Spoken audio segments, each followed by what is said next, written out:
향기만 남기고 갔단다.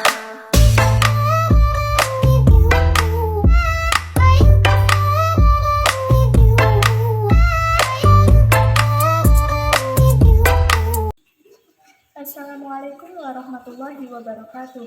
Perkenalkan, nama saya Yuni Triyanti dari kelas 3 MPIC dengan NIM 224110401127.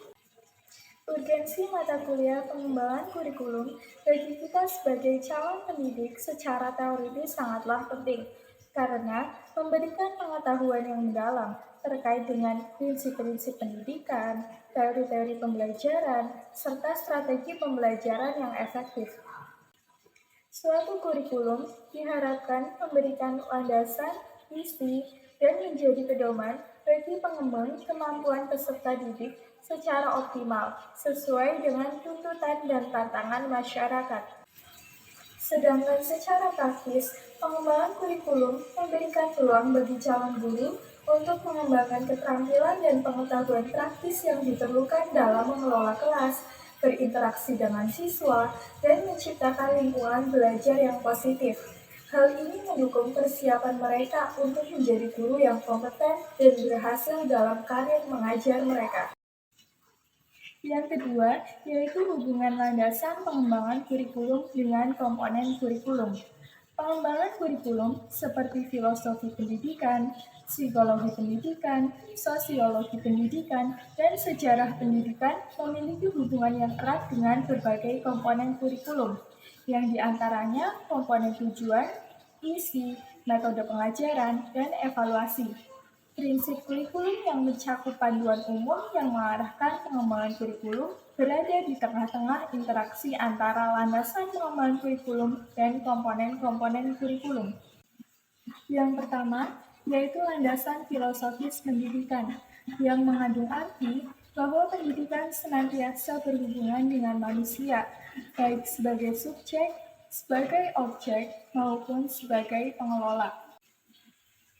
Landasan pengembangan kurikulum selanjutnya yaitu landasan psikologi pendidikan, yang mengkaji antara kesamaan perkembangan peserta didik, kesiapan mental, serta fisik dengan kompleksitas bahan ajar, sehingga kegiatan pembelajaran serta pelatihan akan berjalan sesuai dengan tujuan yang diharapkan. Selanjutnya, landasan pengembangan kurikulum yang terakhir yaitu landasan historis pendidikan. Landasan historis pengembangan kurikulum ini mengacu pada berbagai pengalaman sejarah yang berpengaruh terhadap kurikulum yang dikembangkan. Pengkajian tentang landasan historis akan memberikan pemahaman yang lebih jelas dan utuh tentang kurikulum, baik pada dimensi masa lalu, masa kini, maupun masa depan. Baik, untuk soal yang terakhir yaitu berkaitan dengan hidden kurikulum. Hidden kurikulum sendiri merupakan kegiatan yang terjadi di sekolah dan ikut mempengaruhi perkembangan peserta didik, tetapi tidak diprogramkan dalam kurikulum potensial atau ideal. Hidden kurikulum itu mencakup nilai, norma, dan pengetahuan yang diperoleh melalui interaksi sosial dan pengalaman di dalam maupun di luar kelas.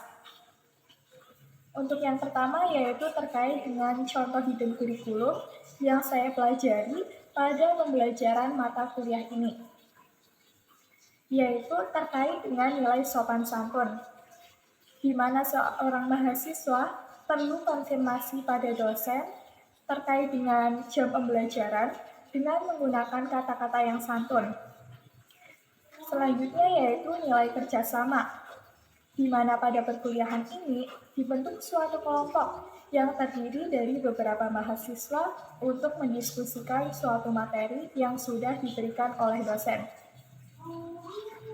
Yang kedua yaitu contoh hidden kurikulum yang di luar kelas, namun masih di lingkup kampus, yaitu berkaitan dengan nilai kepemimpinan, di mana mahasiswa memperoleh keterampilan memimpin melalui ikut dalam kegiatan organisasi, UKM, dan lain sebagainya. dan juga nilai sosial. Nilai ini bisa kita peroleh melalui cara mahasiswa berinteraksi dengan teman, dosen, maupun staf kampus. Yang ketiga yaitu strategi kita sebagai seorang guru untuk memunculkan hidden kurikulum, yaitu dengan mencontohkan dengan tindakannya sendiri. Seorang guru dapat menjadi contoh untuk muridnya melalui perilakunya. Bagaimana cara dia mengajar dan menghadapi siswanya dengan sabar dan tulus. Yang kedua yaitu dengan pembentukan kelompok. Itu akan memunculkan hidden kurikulum siswa dalam nilai kerjasama dan tanggung jawab. Yang ketiga, melakukan bantuan sosial pada masyarakat, sehingga memunculkan rasa kepedulian sosial dan empati pada sesama. Sekian, terima kasih. Wassalamualaikum warahmatullahi wabarakatuh. Landasan filosofis pendidikan yang terkait dengan tujuan pendidikan, yaitu mengembangkan kemampuan dan membentuk watak serta peradaban bangsa yang bermartabat dalam rangka mencerdaskan kehidupan bangsa, bertujuan untuk berkembangnya potensi peserta didik, agar manusia yang beriman dan bertakwa kepada Tuhan Yang Maha Esa, berakhlak mulia, sehat, berilmu, cakap, kreatif, mandiri, dan menjadi warga negara yang demokratis, serta bertanggung jawab. Selanjutnya yaitu hubungan filosofi pendidikan dengan komponen pendidikan yang berupa isi, yaitu membantu menentukan materi pelajaran yang sesuai dengan nilai-nilai dan prinsip-prinsip filosofis pendidikan. Prinsip kurikulum memandu pemilihan isi yang mencerminkan tujuan dan nilai-nilai tersebut.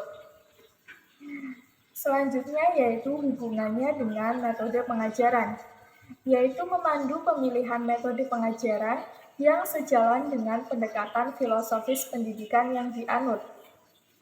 Prinsip kurikulum ini membimbing penerapan metode pengajaran yang mendukung tujuan dan nilai-nilai tersebut.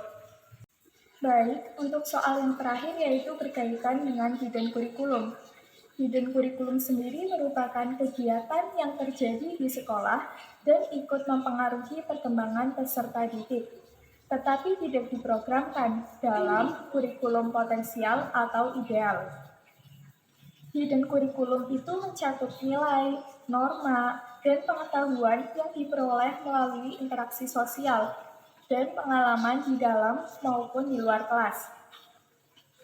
Untuk yang pertama yaitu terkait dengan contoh hidden kurikulum yang saya pelajari pada pembelajaran mata kuliah ini, yaitu terkait dengan nilai sopan santun, di mana seorang mahasiswa perlu konfirmasi pada dosen terkait dengan jam pembelajaran dengan menggunakan kata-kata yang santun.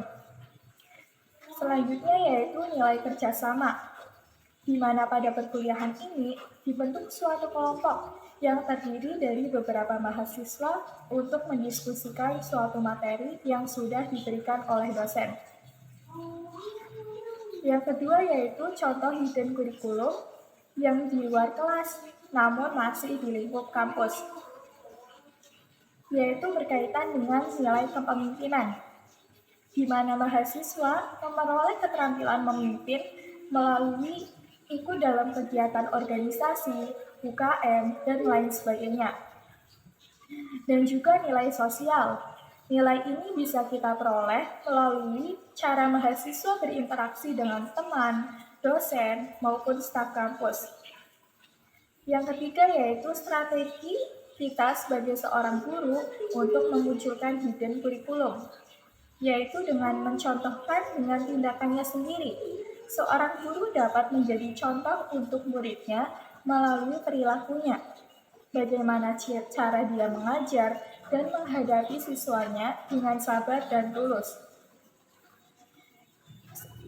Yang kedua yaitu dengan pembentukan kelompok. Itu akan memunculkan hidden kurikulum siswa dalam nilai kerjasama dan tanggung jawab. Yang ketiga, melakukan bantuan sosial pada masyarakat, sehingga memunculkan rasa kepedulian sosial dan empati pada sesama. Sekian, terima kasih. Wassalamualaikum warahmatullahi wabarakatuh. Motherfucking design all right now.